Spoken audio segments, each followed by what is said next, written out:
Pagi itu, 26 Desember 2004 pukul 7:59 waktu Indonesia Barat, gempa besar melanda wilayah Aceh. Gempa bumi berkekuatan magnitudo 9,3 yang berpusat di Samudra Hindia itu berlangsung 10 menit. Getaran dahsyatnya memicu gelombang laut setinggi 30 meter yang meluluh lantakkan pesisir Aceh hingga Thailand. Kerusakan fisik masih tak terhindarkan. Dampak psikologis dari tsunami pun tak kalah besar. 20 tahun sudah bencana besar itu terjadi. Tsunami Aceh 2004 meninggalkan trauma. Namun, bencana terbesar abad ke-21 itu juga menjadi titik balik yang memicu perbaikan besar dalam kebijakan penanggulangan bencana di Indonesia.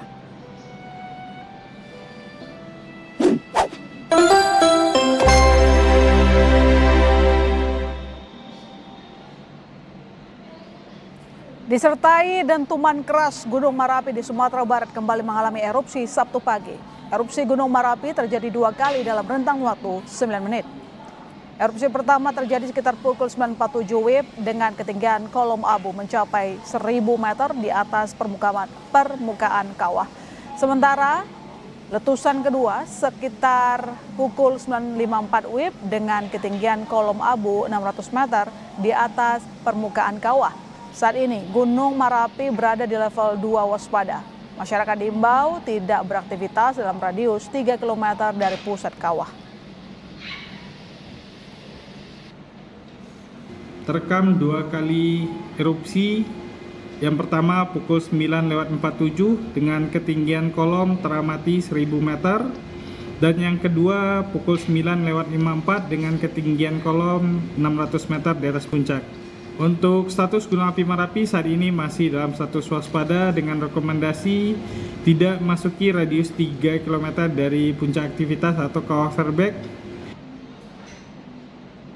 Oke, setelah melihat tayangan video tadi, fenomena apa saja yang sudah kalian lihat? Fenomena apa saja yang kalian amati dalam video tersebut? Banjir. Lalu ada lagi gunung erupsi. Bagus. Ada lagi? Bagus.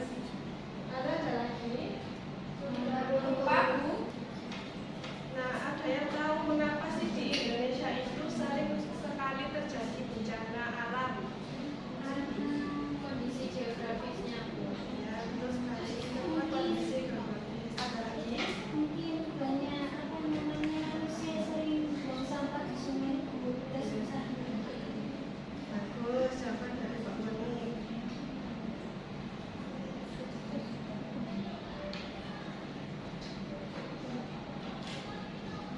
Nah, tadi kan kita sudah melihat tayangan video dan juga membahas sedikit mengenai bencana alam. Sekarang Ibu akan membacakan tujuan pembelajaran pada pertemuan kita pagi hari ini. Yang pertama, mengidentifikasi kondisi geologis Indonesia. Yang kedua, menjelaskan dampak positif dan negatif dari letak geologis.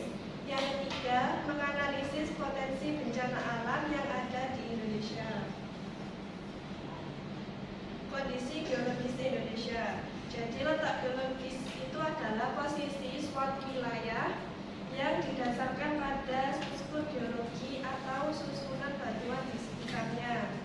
Secara geologis itu Indonesia dilalui 2 jalur, yaitu sirkumpasifik dan juga Mediterania. Letak tersebut juga menyebabkan Indonesia memiliki sebanyak 127 gunung aktif. Selanjutnya Indonesia itu berada di pertemuan 3 lempeng besar. Yang pertama ada lempeng Eurasia di sebelah utara, lempeng Indo-Australia di sebelah selatan, dan lempeng Pasifik di sebelah timur. Hal ini menyebabkan Indonesia itu rawan gempa dan juga letusan gunung api. Selanjutnya dampak dari kondisi geologis Indonesia. Selain dampak negatif yang sudah disebutkan tadi seperti banyaknya bencana alam, letak geologis Indonesia juga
Oke, silakan membentuk kelompok dulu ya.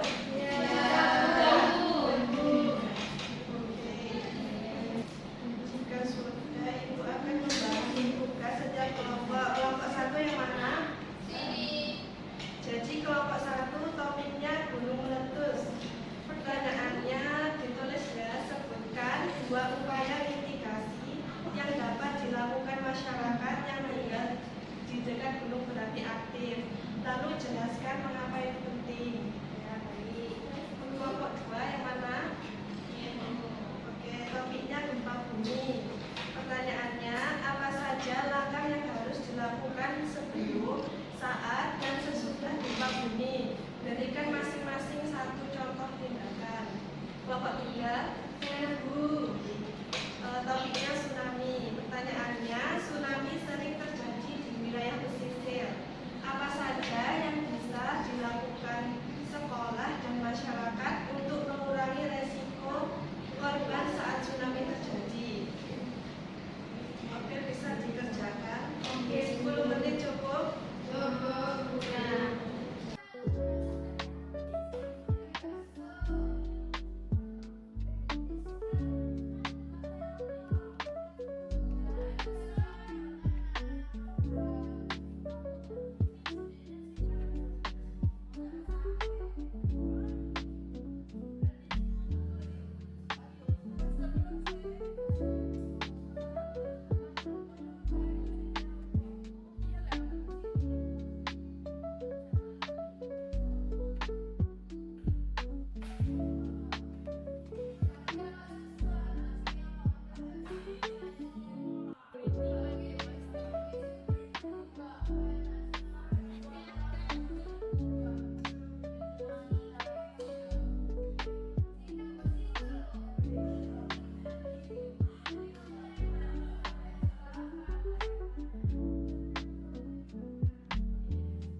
Saya.